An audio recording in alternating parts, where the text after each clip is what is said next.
Hi hello എല്ലാവർക്കും big boss റിവ്യൂയിലേക്ക് സ്വാഗതം. Mic മാറ്റി സംസാരിക്കരുത് എന്ന് ബിഗ് ബോസ് പലതവണ പറഞ്ഞിട്ടുണ്ടായിരുന്നു.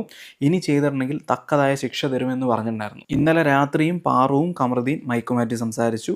അതിന് ഇന്ന് തക്കതായ ശിക്ഷ കൊടുത്തിരിക്കുകയാണ്. എനിക്ക് ഇഷ്ടപ്പെട്ടു. ശരിക്കും പറഞ്ഞിട്ടുണ്ടെങ്കിൽ കാപ്പി ആയിക്കോട്ടെ, ചായ ആയിക്കോട്ടെ, പാലായിക്കോട്ടെ, ഇതൊന്നും ഇനി ബിഗ് ബോസ് ഹൗസിൽ വേണ്ട എന്നാണ് ബിഗ് ബോസിൻ്റെ ഉത്തരവ്. അത് സ്ട്രെസ്സ് കുറയ്ക്കാൻ സഹായിക്കുന്ന ഒന്നാണ്. അത് മാറ്റിവെച്ചത് നല്ലൊരു ടാക്ടിക്സ് ആയിട്ടാണ് എനിക്ക് തോന്നിയത്. സോ ഇതൊക്കെ കാണുമ്പോൾ പറയാനുള്ളത് Malayalam Bigg Boss Tamil Bigg Boss കണ്ട് പഠിക്ക് എന്നാണ്. ഇതിപ്പോൾ മലയാളത്തിലെ ബിഗ് ബോസ് ആയിരുന്നെങ്കിൽ ഇപ്പം ഞാൻ ശിക്ഷിക്കും എന്ന് പറഞ്ഞിട്ട് 100 ദിവസം വരെ പോയനെ, ശിക്ഷയൊന്നും കൊടുക്കില്ല. ഇതിൻ്റെ ഇടയിൽ വൈകുന്നേരം ആയപ്പോഴേക്കും എല്ലാവർക്കും ചായ ആയിക്കോട്ടെ, കാപ്പി ആയിക്കോട്ടെ വേണ്ട ആവശ്യം വന്നു. ഇവൻ രമ്യയൊക്കെ ആണെങ്കിൽ അവിടെ നിന്ന് അല്ലറി വിളിക്കുന്നുണ്ടായിരുന്നു. അപ്പം നമ്മുടെ കമറുദ്ദീൻ ആയിക്കോട്ടെ, പാറു ആയിക്കോട്ടെ അവിടെ ഏത്തൊക്കെ ഇടുന്നുണ്ട് ബിഗ് ബോസിന് വേണ്ടിയിട്ട്. പക്ഷേ ബിഗ് ബോസ് അതൊന്നും കണ്ടതായിട്ട് നടിക്കുന്നതേ ഇല്ല. സോ ഇങ്ങനെയുള്ള തമിഴ് ബിഗ് ബോസിലെയാണ് ഞങ്ങൾക്ക് മലയാളത്തിലും കാണേണ്ടത്. അല്ലാതെ ഇപ്പം ഞങ്ങൾ ആക്ഷൻ എടുക്കുമെന്ന് പറഞ്ഞിട്ട് 100 ദിവസം കഴിഞ്ഞിട്ട് ആക്ഷൻ എടുക്കാത്ത ബിഗ് ബോസിനെ അല്ല ഞങ്ങൾക്ക് വേണ്ടത്. ഈ ആഴ്ചത്തെ വീക്ക്ലി ടാസ്ക് എന്ന് പറയുന്നത് കോടതി ടാസ്ക് ആയിരുന്നു. എല്ലാവരും 3 പരാതി വെച്ചിട്ട് ബിഗ് ബോസിൻ്റെ കയ്യിലേക്ക് കൊടുക്കുക. അതിൻ്റെ അകത്തുനിന്നുള്ള ബെസ്റ്റ് ആയിട്ടുള്ളത് കോടതിയിലേക്ക് എടുക്കും. അങ്ങനെ ആദ്യം എടുത്തത് ഗാനാവിനോദിൻ്റെ പരാതിയാണ്.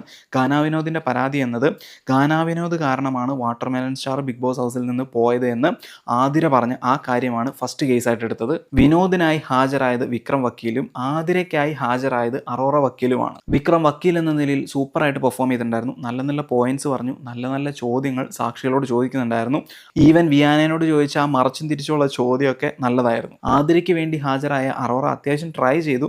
എന്നിരുന്നാലും വിക്രമാണ് ഒന്നോടെ നന്നായി പെർഫോം ചെയ്തത്. അമിത് കറക്റ്റ് ജഡ്ജ്മെന്റ് പറഞ്ഞു എന്ന് എനിക്ക് തോന്നി. പക്ഷേ ദിവ്യ പുറത്തുള്ള ജനങ്ങളെ അടക്കം നോക്കി കണ്ടിട്ട് ആതിരയ്ക്ക് വേണ്ടി ഫേവർ ചെയ്ത് ജഡ്ജ്മെന്റ് പറഞ്ഞതുപോലെ എനിക്ക് തോന്നിയിട്ടുണ്ടായിരുന്നു. ഇനി ജഡ്ജ്മെന്റിലേക്കാണ്. അമിത് എന്ന ജഡ്ജിനും ദിവ്യ എന്ന ജഡ്ജിനും ഒരു ജഡ്ജ്മെന്റിലേക്ക് എത്തിപ്പെടാൻ പറ്റാത്തതിനാൽ ജനങ്ങളിലേക്ക് വിടുകയാണ് ഉണ്ടായത്. അവർ ഗാനാവിനോദിന് ഫേവർ ആയിട്ടുള്ള ജഡ്ജ്മെന്റ് ആണ് പറഞ്ഞത്. അങ്ങനെ ഗാനാവിനോദ് ജയിക്കുകയാണ് ഉണ്ടായത്.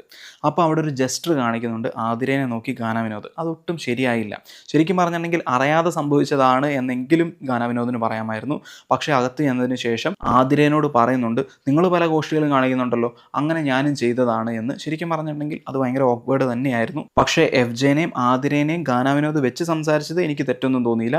നിങ്ങളുടെ ഫ്രണ്ട് ആയതുകൊണ്ടല്ലേ എന്നോട് മാത്രം ഇങ്ങനെ ഷൗട്ട് ചെയ്യുന്നത് എന്ന് കോടതിയിൽ ഗാനാവിനോദ് പറഞ്ഞിട്ടുണ്ടായിരുന്നു. അതിലൊരു തെറ്റും ഉണ്ടായിട്ടില്ല. പക്ഷേ അങ്ങനെ പോലും സംസാരിക്കരുത് എന്നാണ് ആതിര പറയുന്നത്.